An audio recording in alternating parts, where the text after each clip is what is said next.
പുനർജനിച്ചപ്പോൾ തന്നെ ഈ പെൺകുട്ടി ആദ്യം ചെയ്തത് തന്റെ പിൻസീറ്റിലിരുന്ന് ഉറങ്ങുന്ന യുവാവിനെ ഉണർത്തുക എന്നതായിരുന്നു. കാരണം പെൺകുട്ടിക്ക് അറിയാമായിരുന്നു ഭാവിയിൽ അവളുടെ ഭർത്താവാൻ പോകുന്നത് ആ യുവാവ് തന്നെയാണെന്ന്. കഴിഞ്ഞ ജന്മത്തിൽ യുവാവട്ടെ നല്ലവണ്ണം പഠിക്കാതെ ഒഴുപ്പി നടക്കുകയും നിയമങ്ങൾ പാലിക്കാതെ നടക്കുന്നൊരുവനുമായിരുന്നു. ഒടുവിൽ അവന്റെ അച്ഛൻ എല്ലാ രീതിയിലും അവനെ ഉപേക്ഷിക്കുകയും അച്ഛന്റെ കുടുംബ സ്വത്തുകൾ അവന് സ്വന്തമാക്കാൻ സാധിച്ചതുമില്ല. താൻ സമ്പന്നമായൊരു ജീവിതം നയിച്ചാൽ പെൺകുട്ടി സന്തോഷവതിയായിരിക്കുമെന്ന് കരുതിയ യുവാവട്ടെ സ്വന്തം പ്രയത്നത്തിലൂടെ അതിധനികനാവുന്നു. എന്നാൽ അവരുടെ ജീവിതത്തിലെ സന്തോഷ നിമിഷത്തിൽ തന്നെ ഇളയ സഹോദരൻ അവരിരുവരെയും കൊല്ലാൻ പദ്ധതിയിടുന്നു. യുവാവിന്റെ അച്ഛന്റെ സ്വത്തുവകളെല്ലാം ഇളയ സഹോദരനാണ് ലഭിച്ചത്. എന്നാൽ അയാൾ വേഗം തന്നെ അതെല്ലാം നശിപ്പിച്ചു കളഞ്ഞിരുന്നു. അതുകൊണ്ട് തന്നെ പെൺകുട്ടിയുടെ ഭർത്താവിന്റെ സ്വത്തുവകളിൽ അയാൾക്ക് കണ്ണുണ്ടായിരുന്നു. സ്വത്തുവകൾ കൈക്കലാക്കാൻ വേണ്ടി അവരെ ഇരുവരെയും ഒരു വാഹനാപകടത്തിലൂടെ കൊല്ലാനായി അയാൾ തീരുമാനിച്ചു. ജീവിതത്തിന്റെ അവസാന ഘട്ടത്തിൽ ഇളയ സഹോദരന് നല്ല മാർക്കുകൾ കരസ്ഥമാക്കാൻ സഹായിച്ചതിന് പെൺകുട്ടിക്ക് ഖേദം തോന്നുന്നു.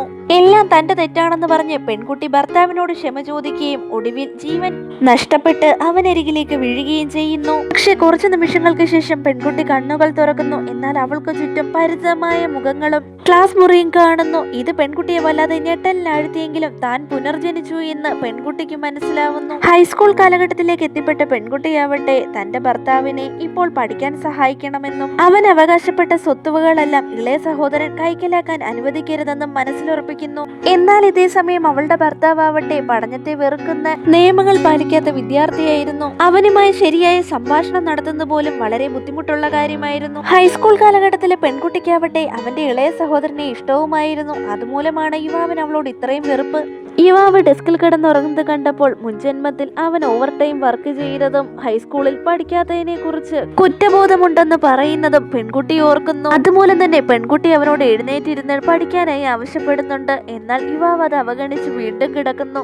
അവൾ തുടരെ അവനെ ശല്യം ചെയ്തതുകൊണ്ട് തന്നെ യുവാവ് എഴുന്നേറ്റ് ഒരു ബുക്ക് എടുത്തു വെച്ച് വായിക്കാനായി തുടങ്ങുന്നുണ്ട്. തന്റെ അടുത്ത പദ്ധതി നടപ്പിലാക്കാൻ വേണ്ടി അവൾ തുടങ്ങിയപ്പോൾ തന്നെയാണ് യുവാവിന്റെ ഇളയ സഹോദരൻ അവളെ അന്വേഷിച്ച് ക്ലാസ് മുറിയിലേക്ക് വന്നത്.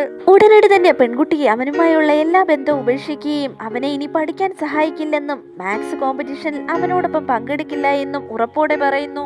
കഴിഞ്ഞ ജന്മത്തിൽ അവളുടെ സഹായത്തോടെയാണ് അവൻ നല്ലൊരു യൂണിവേഴ്സിറ്റിയിൽ അഡ്മിഷൻ നേടിയത്.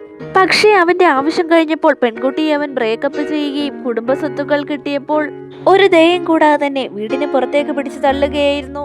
കഴിഞ്ഞ ജന്മത്തിൽ പറ്റിയ തെറ്റ് ഈ ജന്മത്തിൽ പറ്റാതിരിക്കാനും ഇളയ സഹോദരനെ ഒന്നുമില്ലാത്തവനാക്കി തീർക്കാനും പെൺകുട്ടി മനസ്സിൽ പ്രതിജ്ഞയെടുക്കുന്നു. തിരിച്ചെത്തിയ പെൺകുട്ടി യുവാവിനോട് നല്ല രീതിയിൽ പെരുമാറുകയും അവന്റെ സ്റ്റാൻഫോർഡ് യൂണിവേഴ്സിറ്റിയിൽ അഡ്മിഷൻ ലഭിക്കാനായി സഹായിക്കാമെന്ന് പറയുകയും ചെയ്യുന്നു. പെൺകുട്ടിയുടെ പ്രയത്നത്താൽ തന്നെ യുവാവിന്റെ സ്വഭാവത്തിൽ നല്ലപോലെ മാറ്റങ്ങൾ ഉണ്ടാവുന്നു. ഉഴപ്പി നടന്നിരുന്ന അവൻ പഠിക്കാനായി തുടങ്ങുന്നു.